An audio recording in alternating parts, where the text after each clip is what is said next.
Hello everyone, कैसे हैं आप सभी लोग। आई होप सभी लोग बहुत अच्छे होंगे, बहुत अच्छे से अपनी प्रिपरेशन को जारी रख रहे होंगे। तो चलिए बच्चे स्टार्ट करते हैं आज की खबरों को पढ़ना। सबसे पहले हमें एक प्रोग्राम के बारे में पढ़ना है। एक गवर्नमेंट प्रोग्राम है जिसके द्वारा एक गिनीज वर्ल्ड रिकॉर्ड बनाया गया है।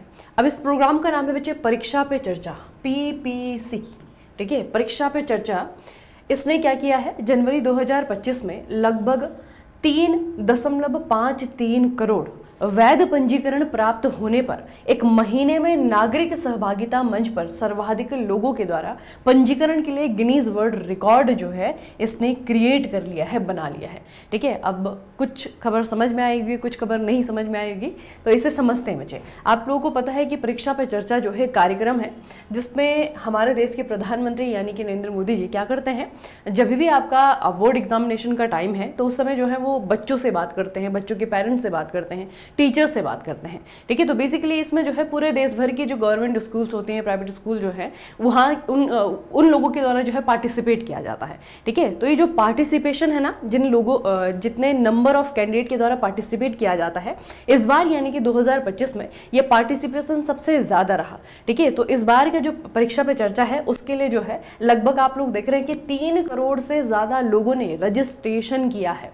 ठीक है, और ये किसी भी इस तरीके के सरकारी मंच पर, ठीक है, किसी भी इस तरीके के सरकारी मंच पे सबसे ज़्यादा लोगों के द्वारा पंजीकरण होने की घटना जो है आपका, ये इसीलिए जो है उन्होंने क्या किया है, गिनीज वर्ल्ड रिकॉर्ड बनाया है। ठीक है, तो याद रखना कि सबसे ज़्यादा लोगों ने इसमें आपका पंजीकरण किया है और यही चीज़ जो है इस कार्यक्रम को गिनीज वर्ल्ड रिकॉर्ड की तरफ जो है आपका ले जाती है। ठीक है, इसे याद रखिएगा। अब थोड़ा सा इसकी हिस्ट्री बारे में देख लेते हैं कि कभी आपका स्टार्ट हुआ था, कैसे कैसे जो है इसके बारे में एग्जाम में पूछा जा सकता है।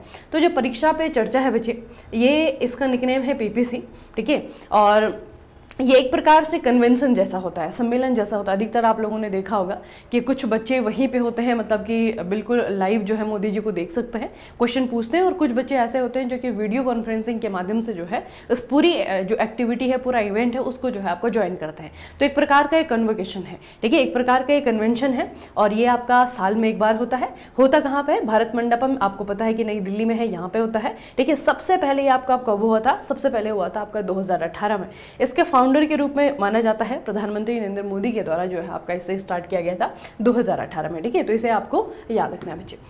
अगला है आपका भारत को स्पेन से 16वां और आखिरी C295 सैन्य विमान मिल गया है। ठीक है, तो ये न्यूज़ जो है बहुत इंपॉर्टेंट होने वाली है। इससे बहुत सारे क्वेश्चन जो है आपके फ्रेम हो सकते हैं, तो ध्यान से इस न्यूज़ को सुनना। देखना बच्चे, भारत ने क्या किया है ना, स्पेन से 16 सैन्य विमान खरीदे थे। ठीक है, अब ये जो 16 विमान है ना, ये आपके अलग अलग किस्तों में आए हैं और इसका जो आखिरी विमान है वो भी जो है भारत को मिल चुका है। तो पहले तो इसका नाम याद रखेंगे, C295 इस विमान का नाम है। ठीक है, 2021 में भारत ने स्पेन की एयरबस डिफेंस एंड स्पेस के साथ में लगभग 56, ठीक है, लगभग जो है आपके 56 C295 विमानों का सौदा किया था। यह सौदा भारतीय वायुसेना के पुराने पड़ चुके एरो 748 विमानों को बदलने के लिए किया गया था। तो हमारे पास में जो पुराने इस तरीके के विमान है उसका नाम भी याद रखना, जिसको कि इनसे चेंज किया जाएगा, एक्सचेंज किया जाएगा। इनका नाम है बच्चे एवरो 748। ठीक है, तो इन सारे विमान को जो है आपका चेंज किया जा रहा है और जो नए विमान हमारे पास में आए हैं उनका नाम याद रखना, C295 इनका नाम है। और ये हमने कहाँ से लिया बच्चे, ये हमने लिए हैं स्पेन से। ठीक है, तो इसके बारे में थोड़ा सा याद रखना। कुल जो है 56 C295 विमानों का सौदा हुआ था। 16 विमान स्पेन में बने और भारत को दिए गए। ठीक है, 16 विमान कहाँ पे बने हैं, स्पेन में बने हैं और भारत को दिए गए हैं। उसके बाद में जो आपके 40 विमान है ना, 40 विमान है, वो भारत में टाटा एडवांस सिस्टम यानी कि TASL के द्वारा गुजरात में वडोदरा शहर में बनाए जाएंगे। ठीक है, तो बच्चे इसको थोड़ा सा याद रखना। ये जो है आपका टोटल 56 जो विमान है उसको लेकर के एग्रीमेंट हुआ था 2021 में। ठीक है, टोटल जो है 56 विमान बच्चे हमने लेने हैं, लेकिन 56 में से 16 विमान जो है पूरे के पूरे बनकर के आएंगे स्पेन से। ठीक है, वो पूरे के पूरे बनकर के आएंगे। तो उन 16वें में से जो है आखिरी जो 16 था वो भारत में आ चुका है। अब बाकी के जो 40 है ना, ये जो है आपके कुछ कुछ पार्ट उनके स्पेन से बनकर के आएंगे, बाकी जो है असेंबलिंग उनकी जो है भारत में की जाएगी। तो कहाँ पे असेंबलिंग होगी, असेंबलिंग असेंबलिंग होगी आपके वडोदरा शहर में। कौन करेगा? TESL करेगा। TESL यानी कि टाटा एडवांस सिस्टम के द्वारा किए जाएंगी। ठीक है, तो याद रखना इसे, बहुत इंपॉर्टेंट है, इससे कुछ भी प्रश्न आपका आ सकता है। ठीक है, कि टोटल कितने विमानों के अग्रीमेंट है? टोटल 56 विमानों का अग्रीमेंट है। किस देश के साथ में है? ये आपका स्पेन के साथ में है। स्पेन की कौन सी कंपनी इसमें है? तो स्पेन की आपकी एयरबस है। ठीक है, एयरबस डिफेंस एंड स्पेस है। ठीक है, और भारत में कौन सी कंपनी है, या फिर भारत में असेंबली लाइन कहाँ पे स्टार्ट की गई है? तो भारत में असेंबली लाइन जो है गुजरात के वडोदरा में है। कौन सी कंपनी उसे असेंबल करेगी? इसमें आपकी TSL असेंबल करेगी। तो इस तरीके से न्यूज़, वैसे हमने पहले भी ये बहुत बार पढ़ी हुई न्यूज़, लेकिन अभी बच्चे इसलिए इंपॉर्टेंट है क्योंकि जो 16 आने थे स्पेन से, वो 16 के 16 जो है भारत पहुंच चुके हैं। ठीक है, और इन्होंने किसे रिप्लेस किया है? तो अभी तक इंडियन एयरफोर्स जो है आपका 748 विमानों को, इनको जो है आपका इस्तेमाल कर रही थी, जो कि पुराने हो चुके हैं। तो इनके बदले जो है अब हम C295 इस्तेमाल करने वाले हैं। ठीक है, याद रखना बच्चे। अगला है आपका, केरल पर्यटन ने अपने अभूतपूर्व मीम आधारित मेकओवर अभियान के लिए सबसे आकर्षक सोशल मीडिया अभियान श्रेणी में पाटा गोल्ड अवार्ड 2025 में प्रतिष्ठित स्वर्ण पुरस्कार जीता है। एक पुरस्कार है बच्चे जो कि पर्यटन के क्षेत्र में दिया जाता है, टूरिज्म सेक्टर में दिया जाता है। इसका नाम है पाटा गोल्ड अवार्ड 2025। तो ये जो पाटा गोल्ड अवार्ड है ना, इसमें आपकी कैटेगरी होती है, और इस कैटेगरी में जो है आपका सोशल मीडिया अभियान। ठीक है, सबसे आकर्षक सोशल मीडिया अभियान, मतलब कि केरल सरकार ने अपनी यहाँ की जगहों को, अपने टूरिज्म को प्रमोट करने के लिए, अपने यहाँ पे टूरिज्म को प्रमोट करने के लिए मीम का सहारा लिया। अब मीम क्या होता है वो तो आपसे बेहतर कौन ही जानता है ना। तो बच्चे मीम का सहारा लिया इन्होंने। जितने भी आपके जैसे बहुत सारे वायरल मीम्स होते हैं, ठीक है, उनमें किस तरीके से जो है टूरिज्म को, अपनी जगह को जो है प्रमोट किया जा सकता है, उनको जो है आपका आपस में बांध करके, आप लोग बहुत बार देखते हैं कि प्रमोशन के लिए हम भी बहुत बार जो है मीम का इस्तेमाल करते हैं। ठीक है, तो वही काम जो है केरल की सरकार ने किया, और बस उसी मुहिम को, उसी अभियान को जो है आपका पाटा ने पसंद कर लिया, और पाटा ने उन्हें जो है आपका गोल्ड अवार्ड दे दिया। ठीक है, तो ये बच्चे याद रखना। अब पाटा की थोड़ी सी बात कर लेते हैं। ये जो है पाटा, ये बेसिकली क्या है और ये किस चीज़ से रिलेटेड है? तो पाटा, इसका पूरा नाम है पैसिफिक एशिया ट्रैवल एसोसिएशन।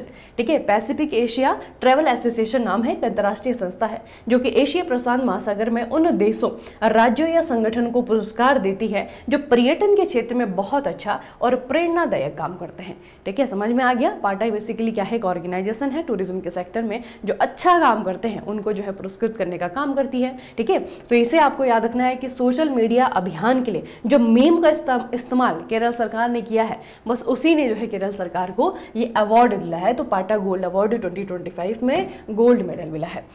अगला बच्चे आपका स्पोर्ट्स है। एक ट्रॉफी का नाम हमें याद रखना है। सिंपल सा एक क्वेश्चन बनेगा, आपसे पूछा जाएगा कि महारानी ट्रॉफी का संबंध निम्नलिखित में से कौन से खेल से है? ठीक है, तो महारानी ट्रॉफी जो है इसका संबंध है क्रिकेट से। याद रखना, क्रिकेट से रिलेटेड है, और यहाँ पे जो वुमेन्स क्रिकेटर हैं वो हिस्सेदारी करेंगे। ठीक है, वो यहाँ पे हिस्सा लेंगी। और इसका जो पहला बच्चे, इसका पहला संस्करण, पहली बार जो है इसका आयोजन किया जा रहा है। तो इसका पहला संस्करण 4 से लेकर के 10 अगस्त तक बेंगलुरु में आयोजित किया जा रहा है। इसमें टोटल कितनी टीमें हैं? 5 टीमें इसमें हिस्सा ले रही हैं। बेंगलुरु ब्लास्टर्स है, हुबली टाइगर्स है, मंगलूर ड्रैगन्स है, मैसूर वॉरियर्स है, और शिवमोगा लॉयनस महिला है। अब एक चीज आपको क्या देखने को मिलेगी कि जितने भी यहाँ पे टीम बनी हुई हैं वो सारी की सारी कर्नाटका की किसी जगह पे टीम बनी हुई है। बेंगलुरु है, मंगलुरु है, हुबली है, आपका शिवमोगा है, मैसूरू है। ठीक है, तो बेसिकली बच्चे ये जो काम किया है ना महारानी ट्रॉफी, ये जो कर्नाटका क्रिकेट क्लब है, ठीक है, कर्नाटका का जो क्रिकेट एसोसिएशन है उनके द्वारा जो है आपका इसकी शुरुआत की गई, उनके द्वारा जो है आपका ये आयोजन किया जा रहा है। इसीलिए यहाँ पे जितनी टीमें हैं उसमें जो है आपका कर्नाटका के किसी शहर का नाम है। ठीक है, याद रखेंगे इसे। आपको पूछा जाएगा किस खेल से रिलेटेड है? क्रिकेट से रिलेटेड है। कौन से राज्य के क्रिकेट एसोसिएशन के द्वारा इसका आयोजन किया गया है? तो कर्नाटका के जो क्रिकेट एसोसिएशन है उनके द्वारा इसकी शुरुआत की गई है। फिर पूछा जाएगा कौन सा संस्करण है, मतलब कौन सा एडिशन है? तो पहला एडिशन है। ठीक है, क्रिकेट के कौन से फॉर्मेट के मैचेस यहाँ पे होंगे? तो T20 फॉर्मेट के जो मैचेस है वो यहाँ पे आपको देखने को मिलेंगे। ठीक है, कितनी टीमें हिस्सा लेंगी? तो टोटल जो है आपकी 5 टीमें हिस्सा लेंगी। ठीक है, क्वेश्चन किसी भी तरीके से फ्रेम हो सकता है, बस आपको याद रखना है महारानी ट्रॉफी। अगली बच्चे देखिए कितनी इंटरेस्टिंग न्यूज़ है। भारतीय अंतरिक्ष अनुसंधान संगठन यानी कि इसरो के द्वारा लद्दाख की सोकर घाटी में Himalayan outpost for planetary exploration यानी कि होप एनालॉग मिशन लॉन्च किया गया है। अब ये जो होप मिशन है, पहले तो इसका नाम आपको याद रखना है, ठीक है, सिर्फ होप नहीं याद रखना बच्चे, ठीक है, पूरा का पूरा जो आपका फुल फॉर्म है Himalayan outpost for planetary exploration, ठीक है, ये पूरा आपको याद रखना है। अब इसे एक एनालॉग मिशन जो है आपका लॉन्च किया गया है इसरो के द्वारा। अब इसरो के द्वारा जो भी मिशन लॉन्च किए जाते हैं उनके पीछे कुछ ना कुछ उद्देश्य तो होता है, ठीक है, वो आपको एग्जाम में पूछा जाता है। तो जो होप मिशन है इसका पूछा जाएगा कि एम क्या है। यहाँ पे देखिए बच्चे, ये रहा आपका होप, लिखा भी और इसमें देखिए बड़ा बड़ा HOPE, ठीक है, कहाँ पे है ये बच्चे आपके लद्दाख में एक वैली है, वैली का नाम है सोकर, ठीक है। लद्दाख में कहीं भी आप नाम देखेंगे ना, नाम में अगर टी लिखा है ना और बड़ा टी है तो वो जो है आपका कैसा होता है, उसको बोला नहीं जाता उसको, ठीक है। तो सोकर वैली है और सोकर वैली जो है आपका साइलेंट होता है टी, तो सोकर वैली है ये आपका लद्दाख में, यहीं पे जो है आपका होप मिशन लॉन्च किया गया है, ठीक है। और होप के बारे में थोड़ा सा पढ़ लेते हैं कि क्या चीज़ है, किस तरीके से आपका डिज़ाइन किया गया है, किस चीज़ के लिए डिज़ाइन किया गया है, ठीक है। Hope is a specially design dia 8 metre habitat module for crew living in a dia 5 meter utility module for operations and support system which are interconnected for seamless workflow. Soker Valley was especially selected for this analog mission due to its striking environmental parallel with early Mars due to high UV flux, low air pressure, cold extreme and saline permafrost. अब देखना बच्चे, यहाँ पे basically इसका उद्देश्य क्या है। आपको पता है कि इसरो ने ये सोचा है कि 2040 तक 2040 तक जो है हमें जाना है चांद पे अपने एस्ट्रोनॉट के साथ में, ठीक है। अब वैसे तो हम चले गए हैं, है ना, चांद पे जो है हमारा जो चंद्रयान है वो तो पहुंच चुका है, लेकिन भारतीय एस्ट्रोनॉट के साथ में, अपने एस्ट्रोनॉट के साथ में हमें जो है चांद पे जाना है 2040 तक, ठीक है।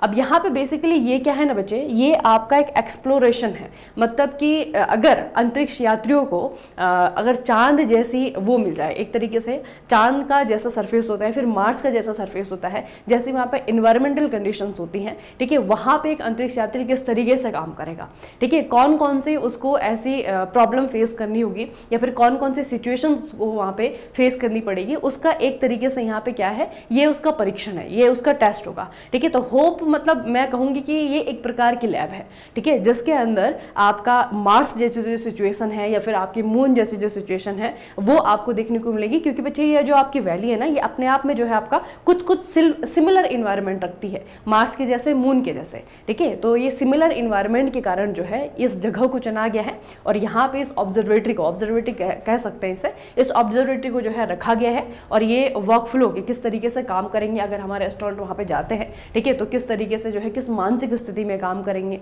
ठीक है, क्योंकि यहाँ पे बच्चे एयर प्रेशर भी जो है आपका बहुत कम होता है, ठीक है, तो किस तरीके से काम कर पाएंगे, कैसे कैसे समस्याएं हमें देखने को मिल सकती हैं, उस चीज़ को जो है यहाँ पे आपका टेस्ट किया जाएगा। तो इसके याद रखना बहुत जो है आपका इंपॉर्टेंट रहेगा ये, ठीक है। तो ये एक तरीके की ऑब्जर्वेटरी, होप नाम से आपकी ऑब्जर्वेटरी है और इसे जो है सोकर वैली कहाँ पे है, ये आपका लद्दाख में है, ठीक है, याद रखना बच्चे, सोकर वैली कहाँ पे है, लद्दाख में है। मैं आपको एक चीज़ बताती हूँ बच्चे, लद्दाख में एक जगह है एक जिसका नाम है लामायुरु, ठीक है। लामायुरु को मून लैंड कहा जाता है लद्दाख का, ठीक है। मून लैंड क्यों कहा जाता है, क्योंकि जब आप लामायुरु जाएंगे ना तो वहाँ पर आप देखेंगे कि वहाँ पर ऐसी संरचनाएँ हैं जैसे मून के क्रेटर नहीं होते हैं, हमें मून को जब आप कभी आपने मून का क्लोजअप वाला फोटो देखा होगा, इमेज देखा होगा, तो मून में खूब सारे जो है क्रेटर होते हैं, ठीक है। तो वहाँ पे भी कुछ इस तरीके से जो है आपकी भौगोलिक स्थितियाँ, इस तरीके के टेरेन है वहाँ पे कि वो देखने में ऐसा लगता है कि आप अभी जो है पृथ्वी के बाहर पहुँच गए हैं, आप मून में पहुँच गए हैं, ठीक है। इसीलिए उसको जो है आपका मून लैंड कहा जाता है, वहाँ पे जिस तरीके का टेरेन है ना उसके कारण से, ठीक है। तो यहाँ पे जो ये सोकर वैली है, इसके जो इन्वायरमेंटल कंडीशंस है ये बहुत हद तक जो है आपका मार्स से, मून से जो है आपकी मैच करती हैं, इसीलिए जो है बच्चे यहाँ पे इस जगह को चुना गया है और यहाँ पे इसरो का जो होप ऑब्जर्वेटरी है उसको यहाँ पे एस्टैब्लिश किया गया है, ठीक है। तो इतना आपको याद रखना है। अब पूरा नाम याद रखिएगा बच्चे, Himalayan outpost for planetary exploration, ठीक है, इसे बच्चे आप याद रखना।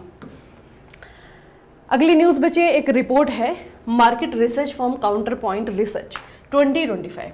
इस रिपोर्ट के 2025 वैश्विक एआई सिटी इंडेक्स में बेंगलुरु ने वैश्विक स्तर पर 26वां स्थान हासिल किया है और भारत में सबसे ऊपर रहने वाला एआई शहर है। ठीक है, एआई यानी कि आर्टिफिशियल इंटेलिजेंस, अब तो शायद आप लोगों को बताने की जरूरत नहीं कि एआई क्या है ना। तो एआई यानी कि आर्टिफिशियल इंटेलिजेंस। अब ये जो रिपोर्ट है वैश्विक एआई सिटी इंडेक्स, बेसिकली ये हमें क्या बता रही है कि कोई जो सिटी है, कोई शहर है, वहाँ पे एआई के कितने ज़्यादा जो है आपके एक तरीके से एप्लीकेशंस हो रहे हैं। ठीक है, एआई पे कितना काम हो रहा है, एआई बेस कितने काम हो रहे हैं। ठीक है, एआई के जो है कितने सारे जो है जगहों में उसका इस्तेमाल हो रहा है। तो एआई सिटी इंडेक्स, ठीक है, तो एआई सिटी इंडेक्स बेसिकली क्या करता है कि पूरे विश्व भर में ये देखता है कि एआई जो सेक्टर है, इस सेक्टर में किस शहर ने कितना विकास कर लिया है, कितना आगे है, कितना ज़्यादा जो है उसका इस्तेमाल कर रहा है। ठीक है, तो अगर मैं दुनिया भर की बात करूँ तो दुनिया भर में जो है सिंगापुर पहले नंबर पर है। ठीक है, और इस लिस्ट में जो है आपका हमारा जो बेंगलुरु है ये 26वें नंबर पर है। लेकिन भारत की अगर स्थिति की बात करें तो भारत में बचे जो बेंगलुरु है भारतीय शहरों में ये आपका पहले नंबर पे है। उसके बाद में आपका मुंबई आता है, फिर दिल्ली आता है, फिर आपका चेन्नई आता है और लास्ट में जो है आपका कोलकाता आता है। ठीक है, तो इस तरीके से जो है जो भारत के महानगर हैं उनको सिटी इंडेक्स के, एआई सिटी इंडेक्स के आधार पर अगर आप लोग देखेंगे तो सबसे पहले आपको खड़ा मिलेगा बेंगलुरु। ठीक है, तो बेंगलुरु जो है आपका पहले स्थान पे है, इसे बच्चे याद रखना। ठीक है, और ग्लोबल की अगर मैं बात करूँ तो ग्लोबली जो है आपका सिंगापुर पहले नंबर पे है। ठीक है, अब एक ऑबिचुरी है, मतलब कि शोक समाचार है। झारखंड मुक्ति मोर्चा झामुमो, इसके सह संस्थापक और झारखंड के पूर्व मुख्यमंत्री शिबू सोरेन, इनका 81 वर्ष की उम्र में निधन हो गया है। ठीक है, तो जब हम झारखंड की तरफ देखते हैं, हम बिहार की तरफ देखते हैं, छत्तीसगढ़ की तरफ देखते हैं, तो ये कुछ ऐसे स्टेट है बच्चे हमारे देश में, आप दक्षिण भारत देख लीजिए, तो इन स्टेट में जो है हमारी जो नेशनल लेवल की पॉलिटिकल पार्टी है, जैसे कि बीजेपी है, कांग्रेस है ना, बहुत कम आपको ऐसा देखने को मिलेगा कि यहाँ पे जो है आपका जो हमारी नेशनल लेवल की पॉलिटिकल पार्टी है उनका वर्चस्व है ना। अधिकतर यहाँ पे जो क्षेत्रीय दल होते हैं उन्हीं की पॉलिटिक्स चलती है और उनमें से एक राज्य आपका झारखंड भी है। तो यहाँ पे पॉलिटिक्स चलती है झामुमो की, झारखंड मुक्ति मोर्चा की। ठीक है, और ये जो पार्टी बनी है बच्चे, इस पार्टी में इनका बहुत बड़ा कॉन्ट्रीब्यूशन रहा है। ठीक है, तो झारखंड के हिसाब से व इंडियन पॉलिटिक्स के हिसाब से भी एक बहुत इंपॉर्टेंट जो है चेहरा रहे, बहुत इंपॉर्टेंट पर्सनैलिटी रही है ये। ठीक है, तो नाम इनका याद रखना है आपको, शिबू सोरेन है। इन्हें आदिवासी समुदाय में दिशोम गुरु के नाम से भी जाना जाता था। ये कौन से ट्राइबल ग्रुप से हैं ये भी पूछा जा सकता है, तो संथाली हैं बच्चे, संथाल आदिवासी समुदाय से थे ये। ठीक है, अब थोड़ा सा इनकी जर्नी के बारे में हम देखते हैं कि किस किस तरीके से, क्यों इनकी इंपॉर्टेंस है, क्यों जो है इनके बारे में प्रश्न बन सकता है। तो पहले तो बच्चे इनका याद रखना है। ठीक है, इनको जो आदिवासी समूह है ना वो कहता था इन्हें दिशोम गुरु। ठीक है, अब देखिए बच्चे, इन्होंने 1973 में झारखंड मुक्ति मोर्चा की स्थापना की। इसका उद्देश्य क्या था कि इसका उद्देश्य था कि बिहार से अलग एक आदिवासी राज्य बनाना। ठीक है, बाद में आप देखते हैं कि बिहार से अलग होकर के सन 2000 में झारखंड जो है आपका अलग राज्य बन जाता है। ठीक है, तो जो बिहार से झारखंड को अलग करने की लड़ाई थी, ठीक है, वो लड़ी थी झारखंड मुक्ति मोर्चा ने, और उसके जो संस्थापक थे वो थे आपकी शिबू सोरेन। ठीक है, याद रहेगा इतना। 1973 में इन्होंने पॉलिटिकल पार्टी बनाई थी। अब रिसेंट की बात करते हैं, अप्रैल 2025 की अगर बात करें तो रांची में झामुमो के 13वें केंद्रीय अधिवेशन में नेतृत्व में पीढ़ीगत बदलाव को दर्शाने के लिए पार्टी ने औपचारिक रूप से अपने संविधान में संशोधन किया। हेमंत सोरेन, इनके बेटे, उनको नया केंद्रीय अध्यक्ष चुना और शिबू सोरेन को संस्थापक संरक्षक नियुक्त किया गया।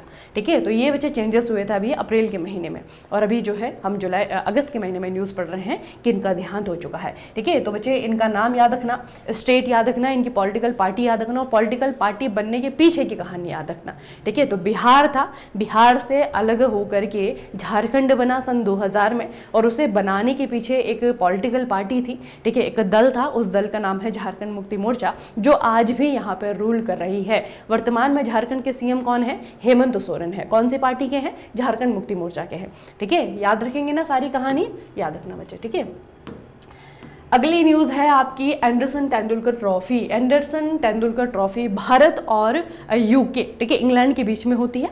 इस बार ये ट्रॉफी जो है ड्रॉ हो चुकी है। ठीक है, ड्रॉ समझते हैं ना, मतलब कि कोई भी टीम जो है विनिंग पॉइंट नहीं हासिल कर सकी। ठीक है, दोनों के बीच में जो है आपका ड्रॉ हो चुका है। फाइनल जो अभी लास्ट मैच हुआ वो जो है आपका भारत ने जीता है, और दोनों ही टीमों ने जो है आपका 2-2 यहाँ पर मैचेस जीते हैं, और 2-2 मैचेस जीतने के बाद में ये जो है आपका खत्म हो चुका है। ठीक है, इसमें जो मैचेस बच्चे खेले गए थे ना, ये थे आपके ओवल में, ठीक है। ओवल मैदान ये अपने आप में एक स्टैटिक का क्वेश्चन है कि ओवल जो है आपका किस चीज़ का ग्राउंड है, तो ये आपका क्रिकेट ग्राउंड है और है किधर बच्चे, ये आपका इंग्लैंड में है, ठीक है। तो इसे याद रखना। एंडरसन तेंदुलकर ट्रॉफी यहाँ पे जो है आपका इसे जीता तो नहीं है, फाइनल जो है आपका टेस्ट भारत ने जीता है, इसीलिए जो है दोनों ही टीमों ने यहाँ पे 2-2 मैच जीते और ये जो आपका ट्रॉफी है ये ड्रॉ हो चुका है। अगली न्यूज़ बची आपका फिलीपींस से है। फिलीपींस के राष्ट्रपति फर्डिनांड आर मार्कोस, अब इनका नाम याद रखना पड़ेगा हमें क्योंकि पहली बार भारत आए हैं बच्चे, ठीक है। फिलीपींस के राष्ट्रपति हैं, प्रेसिडेंट हैं, पहली बार जो है आपका भारत आए हैं और 4 से लेकर के 8 अगस्त 2025 तक 5 दिन की जो है भारत दौरे पे जो है आपके ये है। इनके साथ कौन आए हैं, इनके साथ में खूब सारे मंत्री आए हैं और इनकी जो वाइफ है लुइस अर्नेटा मार्कोस, वो भी जो है भारत आई हैं, ठीक है। तो राष्ट्रपति का नाम याद रखना फिलीपींस थोड़ा सा चल लेते हैं। फिलीपींस को अगर आप लोग देखेंगे, हमें जाना पड़ेगा बच्चे पूरब की तरफ। भारत से पूरब की तरफ जब आप जाएंगे, आपको सबसे पहले जाएंगे म्यांमार के बाद जाएंगे लाओस के बाद जाएंगे यहाँ पे वियतनाम के बाद में जो है पानी आ जाएगा, पानी होगा आपका साउथ चाइना सी का, ठीक है। साउथ चाइना सी में ही आपको एक आर्कियोपेलिगो मिलेगा। आर्कियोपेलिगो का मतलब क्या है, द्वीप समूह, ठीक है। छोटे बड़े द्वीपों से मिलकर के बना हुआ है एक द्वीप समूह। यह ऑरेंज कलर का दिख रहा है ना, इसी को फिलीपींस कहा जाता है।